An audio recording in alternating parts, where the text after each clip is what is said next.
देश का वातावरण इस समय में बहुत स्पष्ट है। जिन्होंने राम का विरोध किया वो सब सत्ता से बाहर हैं। जिन्होंने राम की भक्ति का संकल्प लिया आज वो सत्ता में हैं। तीसरी बार की सरकार श्री नरेंद्र मोदी के नेतृत्व में बन गई है। देश उनके नेतृत्व में दिन दुगनी रात चौगनी तरक्की करेगा, यह विश्वास जन जन में जागृत हुआ है। राहुल ने ये घोषणा की थी कि मैं लिख कर देता हूँ कि 4 तारीख को देश के प्रधानमंत्री नरेंद्र मोदी नहीं होंगे। देश अब आगे बढ़ चुका है इससे, और वह अपनी नई मंजिल और नए आयाम को और नए नेतृत्व के साथ देखना चाहता है। भगवान ने यह श्री नरेंद्र मोदी, बीजेपी, एनडीए को सुअवसर दिया है कि वह इस देश को तेज गति से आगे बढ़ाएं। ऐसा है, देश का वातावरण इस समय में बहुत स्पष्ट है। जिन्होंने राम का विरोध किया वो सब सत्ता से बाहर हैं। जिन्होंने राम की भक्ति का संकल्प लिया आज वो सत्ता में हैं, और तीसरी बार की सरकार श्री नरेंद्र मोदी के नेतृत्व में बन गई है।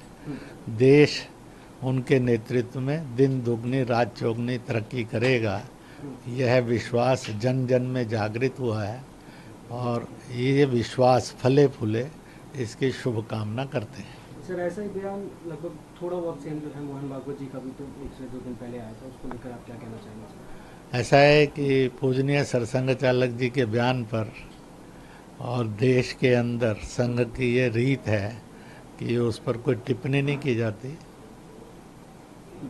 सर, राहुल की बात करी आपने और केजरीवाल की बात करी प्रधानमंत्री को लेकर। अभी आपने मैंने तो इसलिए कहा कि राहुल ने ये घोषणा की थी कि मैं लिख कर देता हूँ कि 4 तारीख को देश के प्रधानमंत्री नरेंद्र मोदी नहीं होंगे।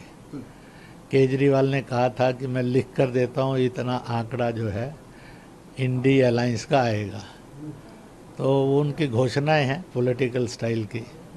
अब इसको आप जो भी शब्द देना चाहे दे सकते हैं।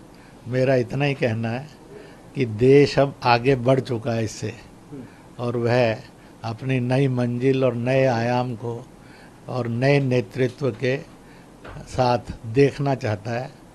और भगवान ने यह श्री नरेंद्र मोदी, बीजेपी, एनडीए को सुअवसर दिया है कि वह इस देश को तेज गति से आगे बढ़ाएं।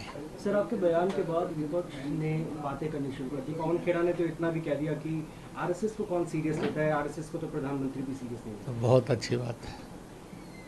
पवन खेड़ा जी का बयान क्या है सर? तो मैंने कहा कि उनके अपने अपने मत हैं। सर, ये आरएसएस की एक मीटिंग है जो 31 जुलाई से लेकर 2 अगस्त तक होने वाली है बीजेपी के साथ। कंबाइंड मीटिंग जो है चलने वाली। केवल बीजेपी की नहीं है, संघ परिवार की बैठक है। इसकी पूरी सूचना अगर लेनी हो तो संघ के अधिकारियों से जाकर ली जा सकती है। उन्होंने उसका बयान भी दिया है, तो वहाँ जाकर पूछेंगे तो आपको पता लग जाएगा। केवल वो संघ परिवार के सब घटकों की बैठक है, इस प्रकार का है। फिर भी आप उसका और अधिक जानकारी चाहते हैं तो संघ के अधिकृत अधिकारियों को संपर्क करें, वहाँ से आपको मिल जाएगी। और अभी तो बहुत समय आराम से मिलती जाएगी।